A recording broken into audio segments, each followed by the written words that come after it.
As the Christmas lights shine here on the farm, it looks like we've got a new farm bill. We'll have more ahead on Grow. Plus, even with E15, there's another ethanol debate. We'll break it down. And scientists say the evidence is clear. Our climate is changing with impacts on the farm. And meet a farm family sharing their light display. It's time to grow.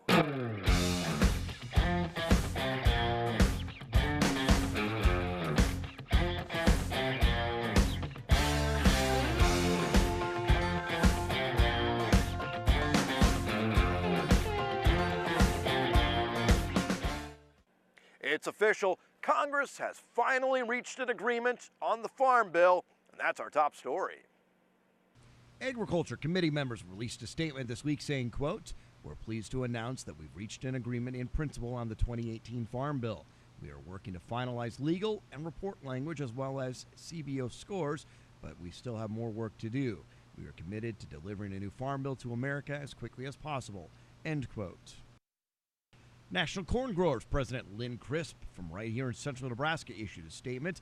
He says it's imperative to get it done before the end of the year and says they look forward to seeing the details. We'll talk one-on-one later in the program.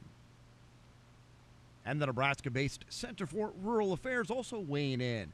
Policy manager Anna Johnson says there's a lot at stake for rural America. Since the 2014 Farm Bill expired at the end of September, she said several programs have been in limbo. The Center for Rural Affairs has three main things they would like to see.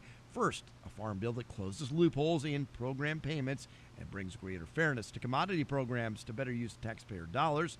Second, programs such as the Conservation Stewardship Program, offering farmers and ranchers a path to continue responsibly taking care of their land and bringing vitality to rural economies. And finally, programs such as the Beginning Farmer Program and the Value-Added Producer Grants, providing pathways for farmers to develop and grow their businesses. And even with a win on the Farm Bill, an ethanol debate looms. Big oil refineries owned by billionaires getting exemptions from ethanol requirements, and that's frustrating for farmers. From the cornfield to the plant, ethanol is Nebraska grown, Nebraska made. But getting it into the fuel supply can be complicated.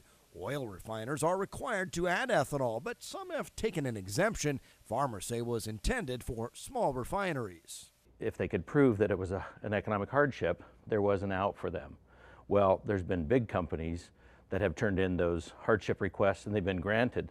And so it's been really demand destruction for about 2 billion gallons. A spokesperson for the oil industry says they want a level playing field.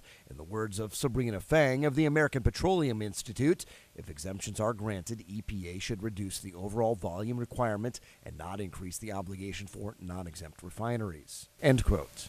In other words, the government should just let it be and not require more ethanol to make up the difference for what's lost due to waivers. Scott McFeeters of Gothenburg said farmers are growing the corn needed for that ethanol, but because of waivers say it's hurt demand and hurt their bottom line. It's a real big disappointment. It's a sad day for consumers. It's a sad day for Nebraska's economy and for everybody involved except for the oil companies. Senator Chuck Grassley of Iowa says the lost ethanol equates to more than 3 million acres of corn. That's like losing a third of Nebraska's corn crop. But farmers could gain that and more when the president's directive comes to be, allowing 15% ethanol blends to be sold year-round, which McFeeters says gives consumers a choice. I'm encouraged that it's a pull from the market. We want this fuel rather than a mandate. You have to put this in. Of course, farmers would like both higher ethanol blends and to deal with this waiver issue. The Reuters news service reports that waiver program is under review. We will be watching to see what happens. And the new NAFTA deal, USMCA officially signed. Nebraska leaders praised the deal. Senator Deb Fischer saying in part, quote, "Nebraska agriculture producers and their families depend on access to international markets, especially during these difficult times for the farm economy." End quote. Congressman Adrian Smith echoing the sentiment in part, quote, "I commend President Trump and his team for securing an agreement which holds great promise for Nebraska's agricultural producers through expanded trade with America's neighbors." End quote. When it comes to farm policy issues, what's most important to you? We've narrowed it down to 4 options for our question of the week. Is it the Farm Bill, ethanol policy, property taxes, or trade. You can make your selection by following NTV's Grow on Twitter. Scientists say there's no debate our climate is changing with impacts on the farm.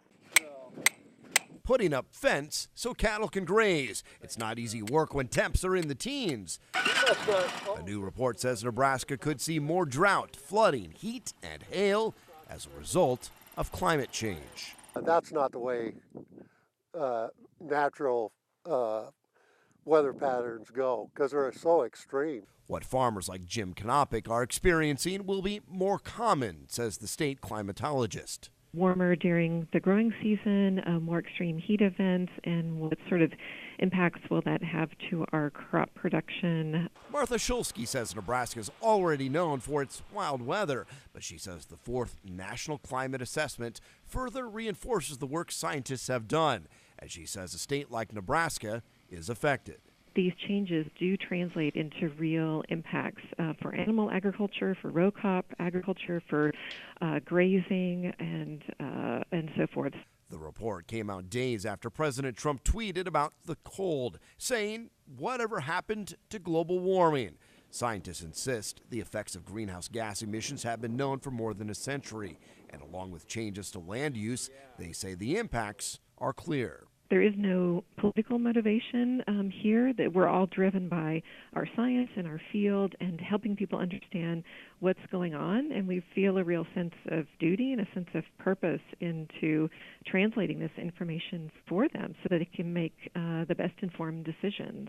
Jim Knopick says ranchers have to change how they graze, and everyone needs to manage water, the lifeblood of Nebraska agriculture. We go through a period of who knows how many years of drought, and we deplenish that. What are we going to do then? Looking now at more of the impacts from that report, the authors say food and forage production will decline in areas with more drought. Novel genes will be needed to develop stress-tolerant crops, and heat stress in livestock could result in large economic losses. And specifically on the Great Plains, they say there will be more heavy rainfall and an increase in weeds, plus longer growing seasons and higher crop yields, but more extreme temperatures during critical pollination and grain fill periods. Also, a reduction in snow cover. All of this, they say, requires shifts in management and new management strategies. Last week, we talked about buying crop inputs online. It may be the future, but it's not happening so much right now.